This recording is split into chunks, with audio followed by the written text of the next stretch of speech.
Mais c'est au lecteur de me dire si c'est vrai ou non.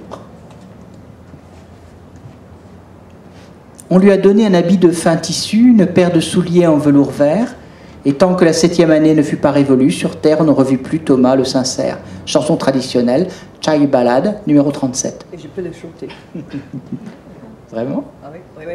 C'est très intéressant que la petite passage que vous avez choisi au début, c'est la même que je lis. Moi, je fais une petite pièce pour moi-même et un musicien qui joue le violon.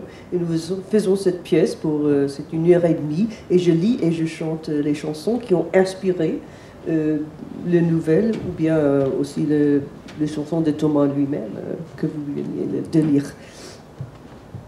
Alors le voilà, c'est une chanson, c'est vrai, c'est traditionnel. Je l'ai volée. Deuxième extrait. J'aime pas laisser deviner que j'ai plus l'oreille aussi fine que jadis, mais n'empêche que c'est vrai. Cela dit, il y a bien d'autres moyens de se tenir au fait de ce qui se passe. Et ces moyens-là, je les connais, croyez-moi. En voyant sursauter notre vieux chien près du feu, méfiant mais pas inquiet, j'ai compris qu'un ami était à la porte juste avant que l'arrivant se mette à frapper assez fort pour que je l'entende. Aussi vite que j'ai pu, j'ai essuyé mes mains pleines de farine et je suis allé ôter la barre qui fermait la porte. Il y a eu des malandrins de par chez nous ces temps derniers, si bien qu'on n'est jamais trop prudent. Ensuite, j'ai tiré le verrou et j'ai vu devant moi quelqu'un que je ne pensais pas revoir un jour. Notre Tom, Thomas le rimeur, vêtu de velours vert comme un prince, se tenait à ma porte, plus gaillard que jamais. J'en ai eu les larmes aux yeux, vieille godiche que je suis. Tom, que j'ai dit, oh Tom, on croyait tous que t'étais mort. Sans un mot, il m'a ouvert ses bras. J'avais oublié qu'il était si grand. Contre ma joue, le velours vert dégageait un parfum de plante que j'aurais pas su nommer. Et dessous se trouvait un corps bien chaud, bien vivant, et un cœur qui battait la chamade. J'ai fini par m'écarter, mais lui a continué de me tenir à bout de bras et de me dévorer des yeux. Et moi, je peux vous dire que j'étais pas en reste. Il avait l'air curieusement ébloui, ou pour mieux dire détaché du monde, malgré son riche costume. Et puis Thomas, cette vivante source de fausses nouvelles et de mauvaises excuses, n'avait pas prononcé un mot depuis son arrivée. Il se contentait de me tenir et de m'inspecter sous toutes les coutures, comme si j'étais une petite mioche qu'on vient d'habiller pour aller à l'église ou un splendide récipient destiné à un roi. Sachant pertinemment que j'avais le visage blanc de farine, les cheveux en bataille, et sur le dos un sarrau reprisé dans tous les coins, je me suis demandé pourquoi. Mec, qu'il a fini par lancer tout à trac, que vous donc vous êtes belle. Ah, je te reconnais bien là, tu disparais dans les collines sans un mot d'adieu pendant des années, et tu crois qu'il suffira de quelques flatteries pour rentrer dans mes bonnes grâces? Mais il a continué de me dévisager d'un air ravi, comme s'il contemplait une des merveilles du monde. Oh ça, faut dire que je suis d'une beauté rare, que j'ai plaisanté dans l'espoir de lui ôter un peu de cet air étrange et avide que je lisais sur son visage. Peut-être que je devrais me poudrer encore un peu plus le bout du nez. C'est-il donc la mode aujourd'hui? Mais ces mots ont paru le décontencer, le pauvre petit. Allons, j'ai repris un peu radouci. Il était plus atteint qu'aurait pu le laisser croire son aspect cossu bien mûri. Ce que j'en disais, c'est pour te taquiner. Vous imaginez un peu notre rimeur à court de réponses effrontées? La vérité, c'est que je suis en train de faire bon pain aujourd'hui. C'est que du pain d'avoine. J'ai commencé à craindre de ne pouvoir m'arrêter de babiller. Il était si étrangement silencieux, si hébété, si affamé. Pour la première fois, je me suis demandé si j'avais pas affaire à un esprit, un envoyé de l'ennemi. Toujours ce même ton, tout au long du livre, où on a des personnages qui racontent des aventures qui sont arrivées et qui parlent d'autres personnages. On a une sorte de construction en enchâssement, en structure, en emboîtement. Là aussi, c'est fidèle au conte ou c'est un choix de narration, Hélène Kachner? Non, la conte, ça existe seulement des aventures de Thomas, mais que j'ai inventé. Tous les autres caractères, sauf Thomas et la reine des elfes, ce sont à moi. Comme si c'est traditionnel. Si je comprends bien, c'est que dans les histoires traditionnelles, oui, souvent on raconte quelque chose qui est puis raconté lui-même, si c'est ça que je comprends bien. Ouais, ouais. Je crois que c'est traditionnel. Mais pour moi, c'est une question presque de chant. C'est que que je connais bien la forme. C'est pas quelque chose de très conscieuse. Je suis le sens de tradition, puis si j'ai réussi, bon, c'est bien. On va passer au deuxième roman, À la pointe de l'épée. Un roman très différent, un roman d'action, un tueur à gages. Ça nous rappelle, nous, Français, quelque chose, Jean-Philippe Jaworski, avec son tueur à gages, hein, qui a eu le prix Imaginal en 2009. Là, c'est très différent.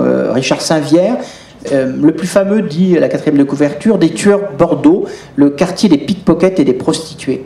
Pourquoi vous avez choisi, pour ce roman de fantasy, d'action, un tueur à gages qui est à mi-chemin entre l'odieux et le séducteur? Le dieu? L'odieux, affreux ou séducteur, horrible ou séducteur. Ok, you must be.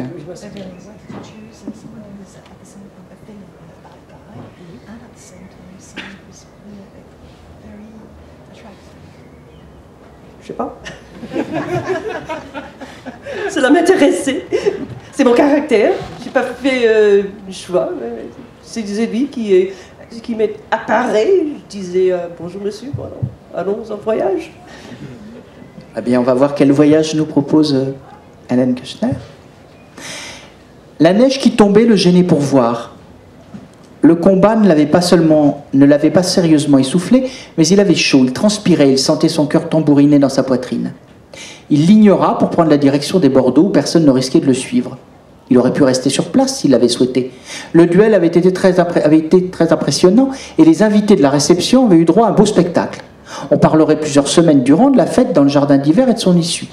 Mais s'il s'attardait, le bretteur savait qu'on lui proposerait du vin et de riches pâtisseries et qu'on lui poserait des questions fastidieuses sur sa technique et délicates sur la personne qui avait commandité le duel. Il continua sa course. Sous la cape, il avait la chemise éclaboussée de sang et le guet exigerait qu'il expliquât sa présence sur la colline à 7 heures. Ils avaient le droit de savoir, mais sa profession lui interdisait de répondre. Aussi tourna-t-il au coin des rues et reprit-il son souffle sur des pas de porte, jusqu'à ce qu'il eût laissé derrière lui les splendeurs de la colline dans sa traversée vers la basse ville. L'aube commençait à poindre lorsqu'il atteignit le fleuve, qui roulait sous le pont, un flot d'un vert boueux. Personne ne l'y attendait pour le héler. Il posa donc le pied sur la chaussée, se faufilant entre les monticules de neige, perdu le fil, et le sillage brouillé d'autres tardifs travailleurs nocturnes passaient avant lui, pour placer enfin le fleuve en garantie entre lui et le reste de la ville. Il se trouvait désormais dans les Bordeaux, où le guet n'osait jamais mettre les pieds. Ici, les gens le connaissaient et ne lui chercheraient pas de noises. Alors, on a un personnage qui est un tueur à gages, dans une société qui, quelque part, le tolère, puisque c'est pas un tueur à gages secret, c'est un tueur à gages que l'on connaît, qui est réputé.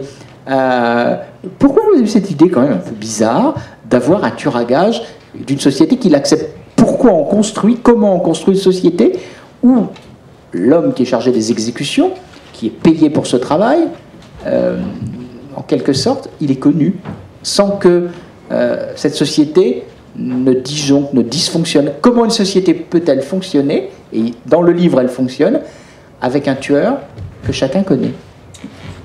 Ok, alors, je vais parler en anglais.